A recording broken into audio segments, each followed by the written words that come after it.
So the $1 million question that everybody is asking is, how did you choose Mexico and why did you choose Mexico? And first, I'd like to start by saying that I always wanted to be an expat. Maybe for the last 9, 10 years, I was dreaming of living in another country. I didn't know how long, I didn't know what country. It was just something that was just so appealing to me. And every time I went on vacation and I visited a new place, I would be looking around like, could I live here? Could I live here? And over the last 10 years, I've been binge watching like all of those shows, the International House Hunters, my Mexico life, my Hawaii life, my Caribbean life, any of those kind of shows that were on HGTV. Those were shows that I watched regularly. And I don't watch a lot of TV, but I was watching those shows on a regular basis because, again, this is something that I always wanted to do. And so I think for a lot of people, the pandemic just changed things. It changed things for different reasons. For me, when the pandemic hit, initially there was a whole lot of fear, a lot of uncertainty. I work in an industry where I serve small businesses, and so I was seeing small business owners literally losing their business in days. I had clients in hospitality and restaurant industries, and when everything just shut down, all businesses closed, people in the event planning space, events canceling left and right, and it's just really, really scary. And I remember thinking, like, if my clients lose their business, then I'm gonna lose my business. And that was really scary, but it didn't happen like that. So, of course, with the stimulus money and PPP, EIDL, all of those kind of things, those things really helped someone in my industry because it helped people to see the importance of having an accountant. And it did force compliance because people had to have tax returns filed in order to get stimulus checks, and they needed accountants to help them getting their books and stuff together to get PPP or EIDL and all those kind of things. And so instead of it having the negative impact on my business, it actually caused my business to essentially blow up in a sense. And I'll just use that air quotes, right? So not blow up in the sense of I just became like instantly rich or a millionaire or anything, but blow up in the sense of the demand for my services became so great. And it got so much to where I was working so much trying to service clients and things like that, that I literally just worked myself to sickness. I remember, the tax deadlines kept getting extended, and it was just never ending. Tax season never ended. As soon as it ended, it was time to work on extension season, and then it was time to start preparing for the new season. And so I was literally working myself to death, and I didn't have the help that I needed.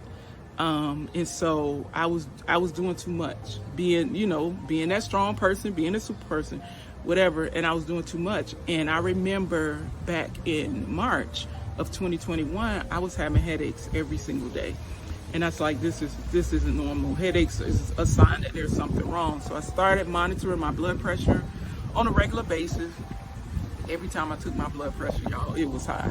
I was like, oh God. And no matter how calm I was, no matter, I could be in a relaxed state, meditate before I take it didn't matter. My blood pressure was high.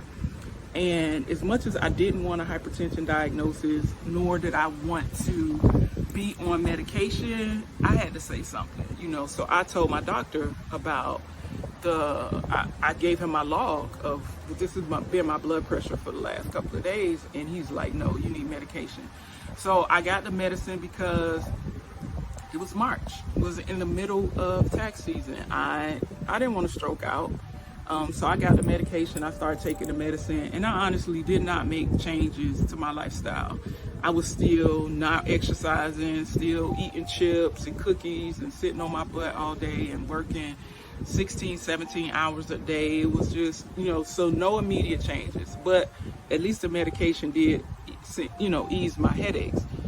By the time we got to September of 2021, I literally felt like I was gonna have a nervous breakdown. I was losing it, and I never been that way before. And I'm that person. I'm the strong friend. I'm the one that you could depend on. And so for me, losing control, that was hard. Like, what is going on? Like, I literally felt like I was losing it. And so I got a therapist. I said, I need some help. and I got a therapist, and I started going to therapy, and we just started talking about some of the things that were stressing me out. And months into the therapy sessions, it was helping. You know, I was talking through things, looking at healthier ways to deal with stress and strategies to eliminate some of the things that were causing me stress, right? And so, but I was still working like crazy, right? Still working crazy hours because I needed it. I needed it to survive. I had a lifestyle that required me to work that way, and I just needed it. And I have people on my team that they needed the money too, right? So anyway, I was working like crazy, and I just said, you know what? I can't do this anymore. I am going to kill myself. I'm not going to be here for my daughter when she is getting married or having children. And that was the wake-up call for me. Like, sis, you got to do something different.